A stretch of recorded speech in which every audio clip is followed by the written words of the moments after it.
I knew something was wrong the moment she came home smiling. That kind of smile doesn't belong to someone who just saw her ex. It belongs to someone who's been reminded of what they're missing. I remember sitting on the couch, half watching some pointless documentary, when the front door opened and Lily stepped in, cheeks flushed, perfume stronger than usual. She looked lighter, free, and for the first time in our marriage, I felt like a stranger in my own home. The worst part is I'd asked her not to go. Not begged, not ordered, just asked. "It's weird, Lily," I said the night before, trying to sound calm. "Why would you want to go to a party thrown by your ex? Even if it's just friends, it's not right." She laughed it off. "You're being dramatic, Ryan. It's a group event, not a date. I told you we ended things years ago. He's with someone else now." Her tone had that edge, the one that made me feel like a jealous teenager instead of her husband. I dropped it. I wanted to trust her. I really did. So when she walked in that night smiling like that, I forced a smile back. "How was it?" I asked, voice too casual, too careful. "It was fun," she said, kicking off her heels. "Saw a lot of old friends. You should have come, honestly." "Yeah," I said, pretending to focus on the TV. "Maybe next time." She hummed and disappeared into the bathroom. I heard the water running. I didn't realize then that it wasn't just makeup she was washing off. It was guilt. That night she slid into bed beside me, warm and quiet, scrolling through her phone. I reached out to hold her, and she flinched just slightly, like she wasn't expecting me to. That's when something in my chest cracked. Not all the way, just enough to let suspicion seep in. The next morning she was up early, humming while she made coffee. I couldn't shake it. "So who all was there last night?" I asked. She listed names. People I knew, a few I didn't. I waited for his name, Ethan. The ex. She skipped it. I noticed. "Was Ethan there?" I asked. She hesitated just long enough. "Yeah," she said finally. "But it was no big deal, Ryan." "Seriously?" I nodded, pretending to believe her. But all day the image stuck in my head. Her laughing, drink in hand, his arm maybe brushing against hers. Their shared memories flooding back in ways I'd never be able to compete with. The thought made me sick. I didn't text her that day. Didn't call.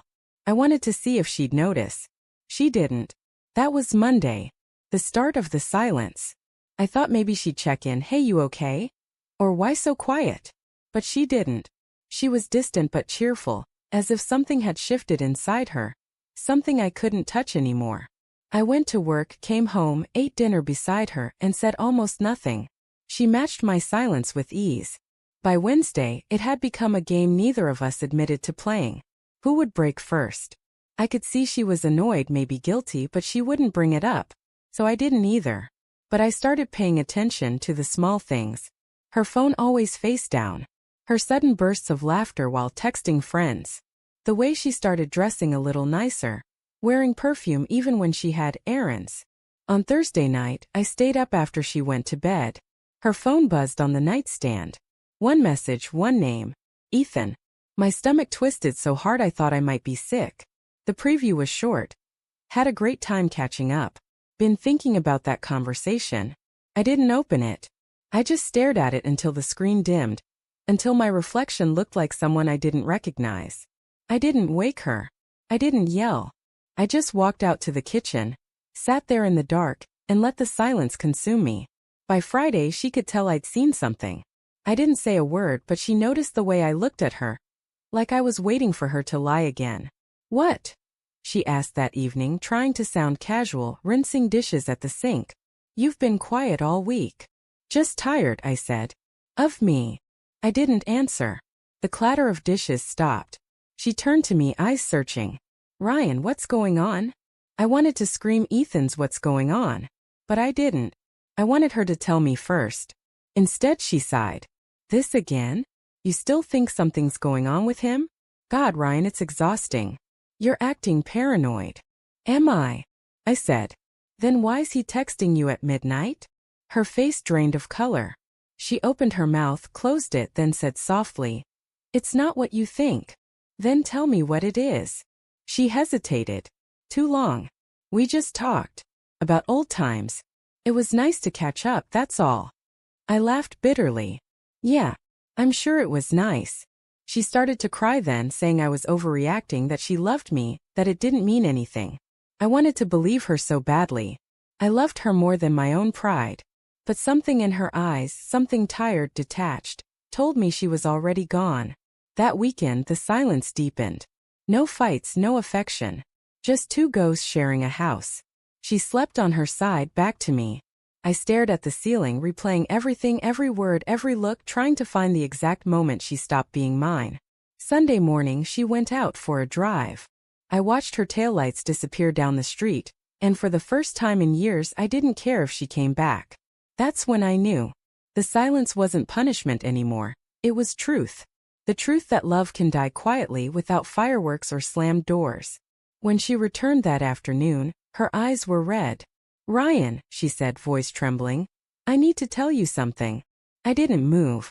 She sat across from me at the kitchen table. I didn't plan for anything to happen. I swear. I missed who I was with him. The way he made me feel. It was stupid, and I hate myself for it. "So you slept with him," I said flatly. Tears spilled down her cheeks. She didn't deny it. There's a strange kind of calm that comes with confirmation. It's not rage or heartbreak, it's relief. The guessing ends. The hope dies cleanly. I just nodded and stood up. She reached for me, but I stepped back. "Please," she whispered. "Say something." "I did," I said quietly. "A week of silence, remember?" She sobbed then, real messy sobs that shook her whole body. But I couldn't comfort her. Not this time. I walked past her, out the door and into the cool evening air. The sky was turning purple. The way it used to when we'd sit on the porch drinking wine, planning our future. Funny how small those plans seem now. I stayed at a friend's place that night. Didn't sleep much. Every time I closed my eyes I saw her face. Smiling, guilty, lost. I thought about the man I used to be, the one who trusted too easily, who thought love could outlast temptation. That man died quietly sometime between her laughter and her lies. She texted me the next day. "I'm sorry. I wish I could take it back." I stared at the words for a long time before deleting them. You can't take back betrayal. You can only live with the echoes of it.